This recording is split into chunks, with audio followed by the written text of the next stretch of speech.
On a bright summer morning in Dallas, a young mechanic stopped on the side of a highway to help a woman whose car had broken down. He thought it was just another ordinary repair job, but when he opened that car's trunk, he found something that would unravel a 20-year-old mystery, a secret that connected him to the very stranger he was helping. What started as a simple act of kindness turned into a life-changing reunion no one could have ever imagined.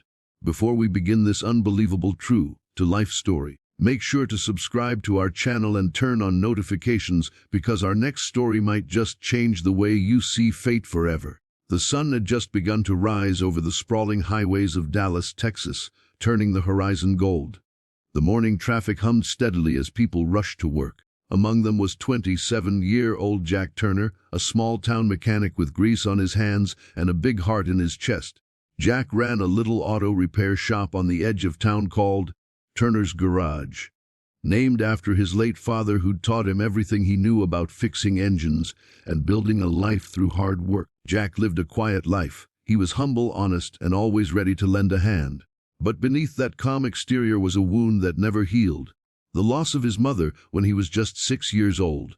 His father had raised him alone, working long hours, but Jack always wondered what really happened to his mom. His father never spoke much about her. All Jack had was an old photo, a smiling woman with gentle eyes holding a toddler on her lap.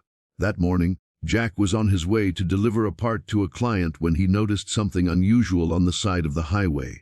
A silver SUV was parked with its hazard lights flashing, hood open, steam rising. Beside it stood a woman in her 40s, clearly distressed, waving at passing cars for help. Jack pulled over immediately. "Looks like you've got trouble," he said, stepping out of his truck. The woman sighed in relief. "Thank goodness someone stopped. I think my car just died on me. It won't start, and I'm supposed to be somewhere important." Jack smiled kindly. "You're in luck, ma'am. I'm a mechanic. Let's see what's going on." He popped the hood, checked the battery and belts, then noticed a small leak from the radiator. "Looks like your coolant's gone," he said. "Your car overheated. You're lucky you stopped in time." The woman nodded, visibly anxious. "Can you fix it?" "I've got some tools in my truck," Jack replied. "Give me a few minutes." As he worked, he noticed the woman pacing nearby, talking on her phone.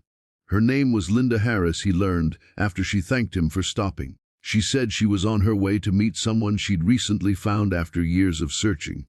A family member she had lost contact with. Jack smiled at the coincidence. "Seems like today's a big day for reunions," he said jokingly. Linda chuckled nervously. "You have no idea." After about 20 minutes, Jack tightened the last bolt and wiped his hands on a rag. "Try starting it now," he said. The engine roared to life. Linda exhaled in relief. "You're a lifesaver!" "Seriously, I don't know what I would have done without you." Jack shrugged modestly. "Just doing what I do best." She reached into her purse. "Let me at least pay you something." Jack shook his head. "Don't worry about it. It was nothing." But Linda insisted, slipping a folded bill into his hand. As she did, something fell from her purse, an old, worn photograph. Jack instinctively picked it up before it hit the ground. But when his eyes met the picture, his world froze. It was the same photograph he kept on his nightstand, the same smiling woman holding a little boy. He blinked, his heart pounding. Where did you get this picture?" he asked, his voice trembling. Linda's eyes widened. "That photo, that's my sister Emily. She disappeared years ago." "Why?" Jack's chest tightened. "Because that's my mother." For a moment, the world seemed to stop. The sound of traffic faded. They just stared at each other, disbelief and confusion swirling between them. Linda's hands shook. "What did you say?" Jack pulled his wallet from his pocket and showed her the same photo. Edges faded, colors worn from years of being carried. "That's my mom," he said again. "My dad told me her name was Emily Turner." Linda stepped back, her hand covering her mouth. Tears filled her eyes. "My God, your father's name is Mark Turner?" "Yes," Jack said, his voice cracking. Linda began crying. "Jack, you're my nephew." Jack couldn't speak. His chest felt tight, his hands cold. "That can't be," Linda nodded, trembling. "Your mother was my little sister. She disappeared when you were 6. We looked for her everywhere. Then we were told she had passed away." Jack felt dizzy. "My dad never said much, just that she left suddenly and never came back." Linda's voice broke. "She didn't leave. She was in a car accident near Oklahoma. She survived, but she lost her memory. We tried to find her for years, but every lead went cold. Jack's mind raced. His mother alive. It didn't seem possible. But if Linda was telling the truth, everything he thought he knew about his past was about to change. "Do you know where she is now?" he asked, his voice almost a whisper. Linda nodded. "That's who I was going to meet today. A nurse from a care home called me last month. They found a woman named Emily Wilson who matched my sister's description. She'd been living there for years. I'm on my way to see her now." Jack stared at her, speechless. He could barely breathe. "Then I'm coming with you," he said. They drove together toward the care home 2 towns away. The drive was silent, both lost in their thoughts. Jack's hands gripped the steering wheel tightly, his heart pounding. What if it wasn't her? What if it was a mistake? But deep down, something told him this was real. When they arrived, a nurse led them to a small garden at the back of the care home. There, sitting on a wooden bench under the sunlight, was a woman in her 50s, humming softly and feeding birds. Jack's legs felt weak. The woman turned her head, and for the first time in over 20 years, he saw his mother's face again, older, fragile, but unmistakably her. Linda gasped, tears streaming down her face. "Emily," the woman blinked, confused. "Do I know you?" Linda knelt beside her. "It's me, Linda, your sister." Emily frowned slightly, then her eyes softened. "Linda," she whispered, "you look older, but it's you." Jack couldn't hold back anymore. "Mom," he said, his voice breaking. Emily turned slowly toward him. For a moment there was no recognition, just a distant, searching gaze. But then something changed. Her eyes filled with tears. "Jack," she whispered. "My baby?" He nodded, tears spilling down his face as he rushed forward, embracing her. "It's me, Mom. I found you." The staff and a few onlookers wiped their eyes. It was a moment that felt like something out of a movie, the reunion that fate had delayed but never denied. As they sat together, Emily began remembering pieces of her past. The accident, the confusion, how she woke up in a hospital with no memory, no ID, and a new name given by the care staff. "I tried to remember," she said softly. "I always had this picture in my mind, a little boy's face. I just didn't know who he was." Linda held her sister's hand tightly. "You're home now. You're not alone anymore." Over the next few weeks, Jack visited every day. He helped fix up Emily's room, brought her food from his shop, and even played her favorite old songs from a dusty cassette player. Slowly, her memory returned piece by piece. Their old house, her husband's laugh, the smell of motor oil from the garage.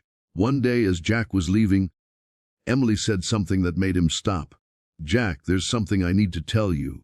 The night I disappeared, it wasn't just an accident. Someone ran me off the road." Jack froze. "What?"